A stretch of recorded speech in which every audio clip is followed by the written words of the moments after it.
അല്ല, good morning കാണാനേട്ടാ. ഇന്ന് രാവിലെ തന്നെ പുക വലിച്ചു കേട്ടിട്ടുണ്ടല്ലോ, എന്താ അത്ര ആലോചന? അത് മോൾക്ക് വയസ്സ് 18ആയി, ആലോചനകളൊക്കെ വരുന്നുണ്ട്, എങ്ങനെയെങ്കിലും കെട്ടിച്ചു വിടണം. അയ്യോ, അവള് നല്ല മിടുക്കി കൊച്ചല്ലേ, അവള് പഠിച്ച് നല്ല സ്വന്തം കാലിൽ നിന്നിട്ട് പോരെ കല്യാണമൊക്കെ. അല്ലാണ്ട് ഇപ്പൊ തന്നെ വല്ലോന്റെ കൂടെ പറഞ്ഞേക്കാന്നൊക്കെ പറഞ്ഞാൽ കഷ്ടല്ലേ? എന്തുട്ട് കഷ്ടം? പഠിപ്പിക്കാൻ നിന്ന അതിന്റെ ചെലവ്, പിന്നെ പഠിപ്പിച്ചു കഴിഞ്ഞാൽ ഒരു കൂടുതൽ മുതൽ കൊടുക്കേണ്ടി വരും. ഇപ്പോഴാണെങ്കിൽ വല്ല 10-20 പവനൊക്കെ കൊടുത്താൽ മതി.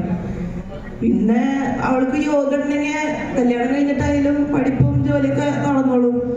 അല്ല, നിങ്ങളുടെ ബോച്ചോട് പറഞ്ഞ ഒരു 10-20 പവനൊക്കെ തന്നൂടെ?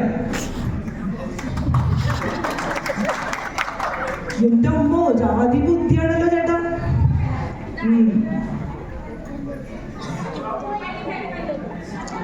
ചേട്ടാ, ഇപ്പോഴത്തെ കാലത്ത് പെൺകുട്ടികളെയൊക്കെ ഒരു ബാധ്യതയായിട്ട് കാണരുത്.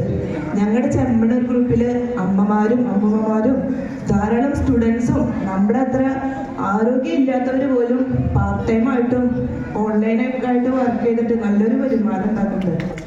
ഞങ്ങളുടെ ബോച്ചെ ഗ്രൂപ്പില് ഗോൾഡ് തൊട്ട് ഗ്രോസറി വരെയുള്ള ഉൽപ്പന്നങ്ങള് സേവനങ്ങള് ഇപ്പതാ ബോച്ചെട്ടി ഇതിൻ്റെയൊക്കെ ബിസിനസ് പാർട്ട്ണറും പ്രൊമോട്ടറും ഒക്കെ ആയിട്ട് വർക്ക് ചെയ്തിട്ട് ചേട്ടൻ്റെ മോൾക്ക് മാത്രമല്ല ആർക്കും വർക്ക് ചെയ്തിട്ട് നല്ലൊരു വരുമാനം നേടാൻ പറ്റും.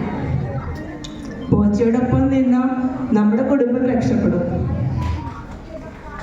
അത് വേണ്ട, ഈ ബോച്ച ആളത്ര ശരിയല്ല.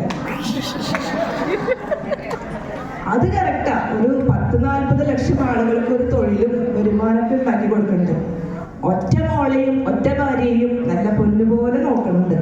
ഇഷ്ടംപോലെ ചാരിറ്റി ചെയ്യുന്നുണ്ട്. 10 രൂപയായാലും 100 കോടിയായാലും കൃത്യമായിട്ട് ടാക്സ് അടയ്ക്കുന്നുണ്ട്. പിന്നെ നമ്മുടെ പോലെ പലതും പൊളിച്ചും മറച്ചൊന്നും നടക്കുന്നില്ല, ആള് ഫുള്ള് ഓപ്പണാ.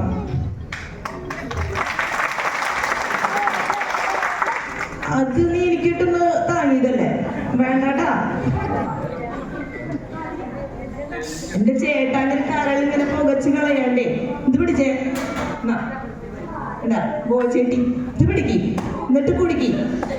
ഇത് കിട്ടിയ 10 ലക്ഷം, ഇല്ലെങ്കിൽ നല്ല സ്ഥിതി ചായ കുടിക്കാലോ. എന്തായാലും ഒരു നഷ്ടമില്ല.